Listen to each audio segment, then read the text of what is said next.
1983년 한 연구자가 먼지 쌓인 자료들을 뒤지던 중 낡은 채록본 한 권을 손에 쥐었습니다. 그 안에는 수십 년간 누구도 언급하지 않았던 이름 하나가 조용히 적혀 있었습니다.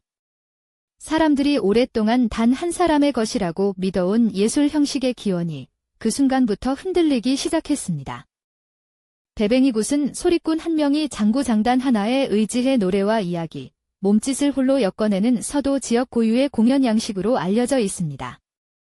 무대도 없고 조명도 없고 소품조차 필요하지 않습니다. 오직 한 사람의 목소리와 몸이 수십 명의 인물이 되고 여러 감정이 되고 하나의 완결된 세계가 됩니다. 이 공연의 중심에는 배뱅이라는 인물이 있습니다. 한 집안의 딸로 이유를 알 수 없는 병을 앓다 세상을 떠난 여인입니다. 그녀의 넋을 달래기 위해 굿이 벌어지고 그 자리에 가짜 무당이 등장해 유족을 속이는 과정이 이야기의 축을 이룹니다. 슬픔 속에 웃음이 깃들고 죽음 앞에서 해악이 피어나는 이 독특한 결합이 배뱅이굿을 다른 공연 형식과 구별짓습니다. 오랫동안 이 공연 형식을 처음 만들어낸 인물로 단 하나의 이름이 거론되어 왔습니다. 평안도 용강 출신의 소리꾼 김관준입니다. 그의 이름은 제자에서 제자로 이어진 구술 속에 그리고 몇몇 연구자들의 기록 안에 꾸준히 등장했고 어느 순간부터 검증 없이 받아들여지는 정설의 자리를 차지했습니다. 평안도와 황해도, 이른바 서도 지역은 예로부터 독특한 소리 문화를 품어온 땅입니다. 이 지역의 음악은 서늘하고 담백한 색조를 지닌 것으로 알려져 있으며 그 문화적 토양 위에서 배뱅이굿 같은 형식이 뿌리를 내릴 수 있었습니다. 그러나 한반도의 분단 이후 이 땅으로 직접 돌아가 현장을 확인하는 일은 불가능해졌습니다. 정설이란 대개 처음부터 정설로 태어나지 않습니다. 처음에는 누군가의 기억이었다가 그것이 기록이 되고 기록이 반복되면서 사실이 되고 사실이 쌓이면서 의심받지 않는 정설이 됩니다. 김관준이라는 이름이 배뱅이굿의 창시자로 굳어진 과정도 이와 크게 다르지 않았습니다. 구전의 힘이란 때로 문서보다 강하지만 그것이 언제나 진실을 보장하지는 않습니다.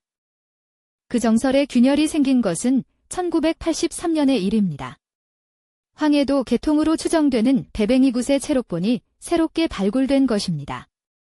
이 채록본은 1947년 유인만이라는 인물로부터 비롯된 계통임을 암시하고 있었습니다.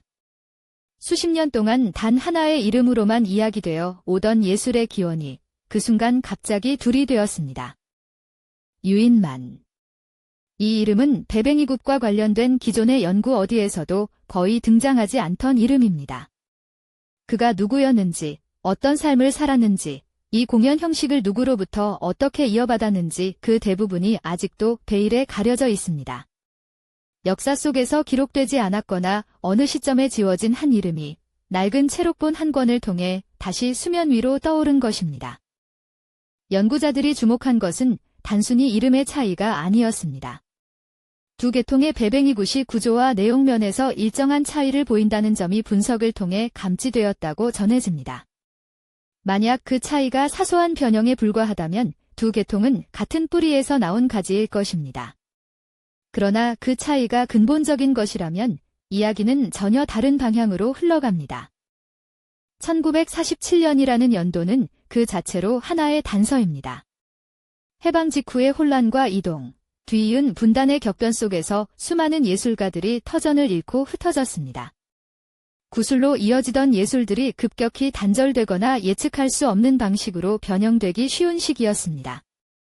유인만이 그 격동의 시대를 어떻게 가로질렀는지 지금으로서는 알 길이 없습니다. 배뱅이굿의 전승 방식 자체도 이 수수께끼를 더욱 복잡하게 만드는 요인입니다. 악보도, 대본도, 공식적인 기록도 없이 오직 몸과 목소리로 이어진 예술에서 누가 무엇을 언제 만들었는지를 추적하는 일은 애초에 지난한 작업입니다. 채록이란 행위 자체가 이미 하나의 선택이고 편집입니다. 누군가 듣고 받아 적는 순간 원래의 소리는 이미 변형된 형태로 종이 위에 고정됩니다. 학계에서 제시되는 첫 번째 가설은 두 계통이 하나의 공통된 원형에서 갈라졌다는 것입니다. 처음에는 단 하나의 배뱅이굿이 존재했고 그것이 서로 다른 지역과 시간의 흐름 속에서 각기 다른 방향으로 변형되어 오늘날 두 가지 계통으로 남게 되었을 수 있다는 추정입니다. 민간 예술에서 하나의 뿌리가 여러 갈래로 뻗어나가는 것은 드문 현상이 아닙니다. 그러나 이 가설을 확정짓기 위한 결정적인 자료는 아직 발견되지 않았습니다. 두 계통이 공유하는 원형이 구체적으로 무엇이었는지, 언제 어디서 어떤 계기로 갈라졌는지를 입증할 증거가 충분하지 않습니다.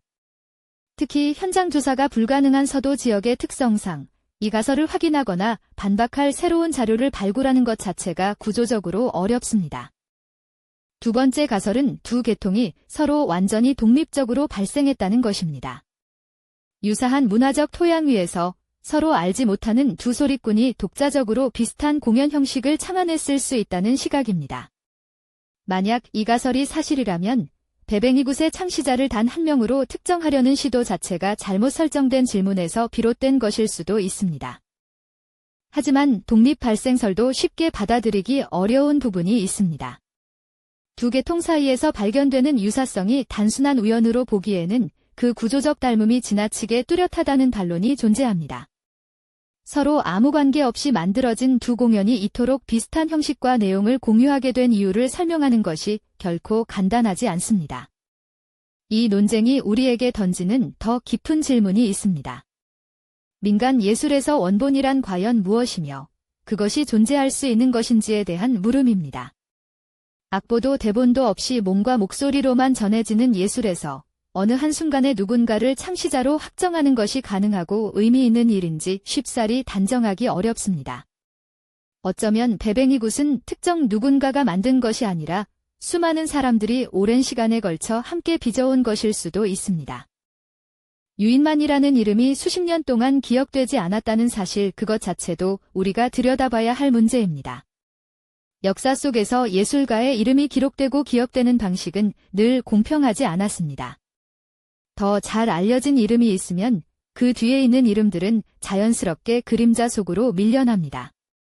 그것이 의도적인 삭제인지, 기록의 한계인지, 아니면 세월이 만든 망각인지 우리는 여전히 알지 못합니다. 1983년의 체록본 발굴은 어떤 진실을 최종적으로 밝혀낸 사건이 아니었습니다. 오히려 오랫동안 닫혀있던 질문을 다시 열어놓은 사건이었습니다. 지워져 있던 한 이름의 가능성을 되살렸고 정설이라는 것이 얼마나 불완전한 토대 위에 서 있을 수 있는지를 상기시켜 주었습니다. 학계는 아직도 결론에 이르지 못한 채 새로운 자료가 나타나기를 기다리고 있습니다. 베뱅이굿은 오늘도 누군가의 목소리와 장단으로 살아 있습니다. 하지만 그 첫 번째 목소리가 누구의 것이었는지는 아직 밝혀지지 않은 채로 남아 있습니다. 김관준이었는지, 유인만이었는지, 혹은 우리가 이름조차 모르는 또 다른 누군가였는지. 예술의 기원이란 때로 그것을 살아낸 사람보다 오래 살아남고, 때로는 그 사람의 이름보다 먼저 잊혀집니다. 당신은 어떻게 생각하십니까? 두 계통의 베뱅이굿은 하나의 예술이 갈라진 것일까요? 아니면 처음부터 서로 다른 두 예술이었을까요? 그리고 민간 예술에서 창시자를 밝히는 일이 과연 가능하거나 의미 있는 것인지 그 질문은 베뱅이굿만의 것이 아닐 수도 있습니다. 역사 속에서 지워진 이름들이 언제쯤 제자리를 되찾을 수 있을지 그 답은 아직 아무도 모릅니다.